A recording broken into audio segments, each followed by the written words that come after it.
Doctor Pallavi Patel.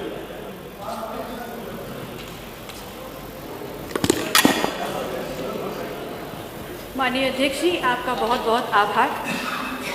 सन 1947 में हमारा देश स्वतंत्र हुआ और आज उस गौरवशाली दिन की 100वीं वर्षगांठ की मनाने की तरफ हम बढ़ रहे हैं। और इसलिए विकसित भारत का जो लक्ष्य, जो पहल हम लेकर चले हैं, जो पहल हमने की है, वो व्यापक और सतत विकास को प्राप्त करने से केंद्रित होनी चाहिए, ना कि शीर्ष प्रणाली और शीर्ष रैंकिंग आर्थिक रूप से हासिल करने में होनी चाहिए। ये जरूर कहना चाहेंगे कि आज सरकार को इस बात की स्टडी करने की बहुत जरूरत है कि आज हम मात्र विकसित देश होने की बात कर रहे हैं, सिर्फ विकास की ओर देख रहे हैं, अभी विकसित है नहीं। माननीय अध्यक्ष जी, आज माननीय संसदीय कार्य मंत्री जी ने इस सदन में विजन डॉक्यूमेंट को प्रेजेंट किया। जब उन्होंने इस बात की प्रस्तुतिकरण किया, तब उन्होंने एक देश जापान का नाम लिया और उन्होंने कहा कि उस देश की आधी आबादी, बल्कि मोर देन 50% आबादी बौद्ध को मानने वाली। सर्वप्रथम सत्ता पक्ष के इतने शीर्ष और अनुभवी माननीय सदस्य के श्रीमुख से तथागत गौतम बुद्ध का नाम सुनकर खुशी हुई। और दूसरा, जिस देश का नाम उन्होंने लिया, वो देश आज विकसित देशों की श्रृंखला में शामिल है। वो देश है जिसने तथागत गौतम बुद्ध के सिर्फ देशनाओं को सुना भर उसका अनुपालन किया है, वो विकसित देश बन गया है। और हम वो देश हैं जिसकी धरती पर, जिसके कण-कण में तथागत गौतम बुद्ध व्याप्त हैं। वो देश आज गाय गोमूत्र के नाम पर विकास की बातें कर रहा है। मैं आपसे ही कहना चाहती हूं कि भारतीय जनता पार्टी की सरकार इन्हीं तमाम चीजों को आगे लेकर के विकास और विजन को बाधित कर रही है, जबकि यथार्थवादी सोच, वैज्ञानिक सोच से ही हम इस देश को आगे बढ़ाने का काम कर सकते हैं। भारत, जो तथागत गौतम बुद्ध, जो ज्योतिबा फूले, जो बाबा साहब भीमराव अंबेडकर के विचारों से बड़ा इस देश में विकास की कोई परिभाषा नहीं हो सकती। और दुर्भाग्य है हमारा ये कि चाहे केंद्र चाहे प्रदेश में भारतीय जनता पार्टी की सरकार है, लेकिन आज वो हमारे इन्हीं पुरोधाओं के विचार और विजन को आधार बना करके इस देश में विकास और विकसित होने का कोई मसौदा तैयार नहीं कर पाई। हाँ, ये बात जरूर है कि हम एक ऐसा विकसित भारत चाहते हैं जहां इस देश के अंतिम पायदान पर खड़े व्यक्ति को भी उस तक विकास पहुंचा सके। हम एक ऐसे विकसित भारत की कल्पना करते हैं जहां पर सामाजिक भेदभाव से ऊपर उठ करके हर व्यक्ति इस देश के संसाधनों पे उसका अधिकार और उसका इस्तेमाल कर सके। माननीय देश की आर्थिक, सांस्कृतिक और सामाजिक रूप से विकसित बनाने के लिए इस देश के वंचित वर्ग के लोगों जैसे अनुसूचित जाति, जनजाति, पिछड़े, आदिवासी, माइनॉरिटीज के समान सदस्यों को उनकी मान्यताओं के अनुरूप समान रूप से अवसर देकर आगे बढ़ाने की नीति और नियत पे काम करना होगा। तभी हम इस देश को विकसित देश की परिभाषा और उस श्रृंखला में शामिल कर सकते हैं।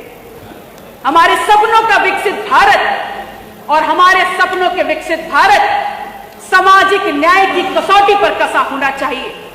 और उसके लिए सबसे महत्वपूर्ण बिंदु है कि हम अविलंब जातिवार जनगणना कराते हुए इस देश के बहुसंख्यक वंचित वर्ग के लोगों के बुनियादी विकास के सापेक्ष विकसित भारत की परिभाषा और परिकल्पना करें। और तभी यह संभव होगा कि हम इस देश को इस विश्व के पटल पर सबसे मजबूत और विकसित भारत के रूप में खड़ा कर सकते हैं।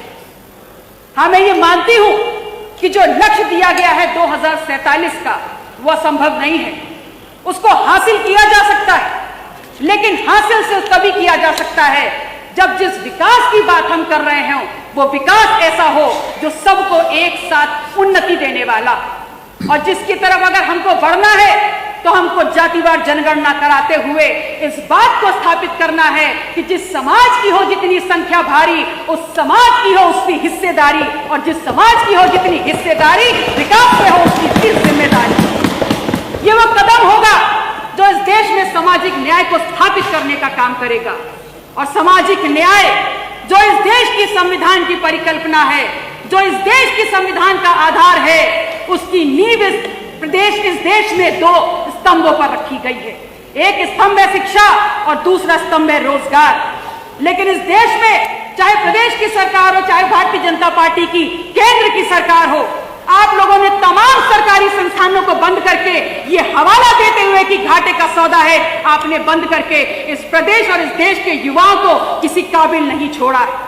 ये सिर्फ इसलिए किया गया है, ये तमाम कवायद सिर्फ इसलिए है कि सामाजिक न्याय को स्थापित करने के लिए आरक्षण के नाम का जो ठोस कदम उठाना चाहिए था, सिर्फ आपको वंचित समाज को वो आरक्षण न देना पड़े, वो आरक्षण न देना पड़े, इसलिए आपने आज आरक्षण के इस मजबूत कदम को 10% EWS का रिजर्वेशन देकर के गरीबी उन्मूलन कार्यक्रम में परिवर्तित कर दिया है। मैं आपसे कहना चाहती हूं कि आपने तमाम नौकरियां खत्म कर दी, तो आज इस प्रदेश का युवा जो नौकरी करने की बात जोड़ रहा था, वो आज इस देश में सरकारी नौकरियों के जो आवेदन पत्र आते हैं उसको भरने के नाम पे इस देश का जो राजस्व है उसकी बढ़ोतरी का एकमात्र सबसे बड़ा सूत्रधार बनकर रह गया है। इससे बेहतर भविष्य की कल्पना आप नहीं कर सकते थे। मैं आपसे कहना चाहती हूं कि इस देश का स्तंभ है शिक्षा, वो स्तंभ है जो इस संविधान में वर्णित है, लेकिन आपने अपने एक तुगलकी फरमान के द्वारा जो परिषदीय स्कूल को मर्जर और क्लोजर करने का एक अध्यादेश, एक ऑर्डर पास कर दिया, उसके बाद आपने इस देश के बच्चों की किताबें और उनके हाथों की लकीरों, उनके हाथों से भविष्य छीनने का काम कर दिया है।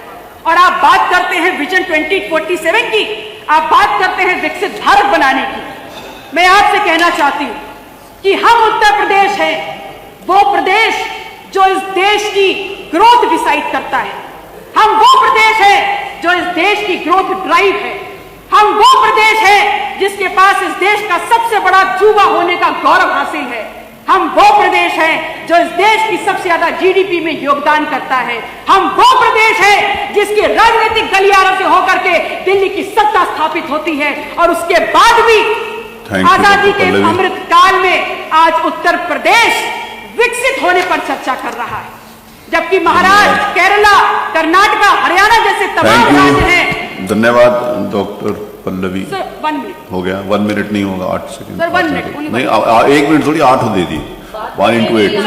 सिद्धार्थ नहीं बोल, ऐसे कैसे बोलिए जी? आप तय करेंगे बोलिए, या आप तय करेंगे बोलिए कि मैं तय करूंगा बोलिए? और सर आई हर्ड कि आपने बोला एक रूल। नहीं, इन्होंने कहा कि आप बोलिए, बोलिए। आप नहीं तय करेंगे? I just finish sir, please.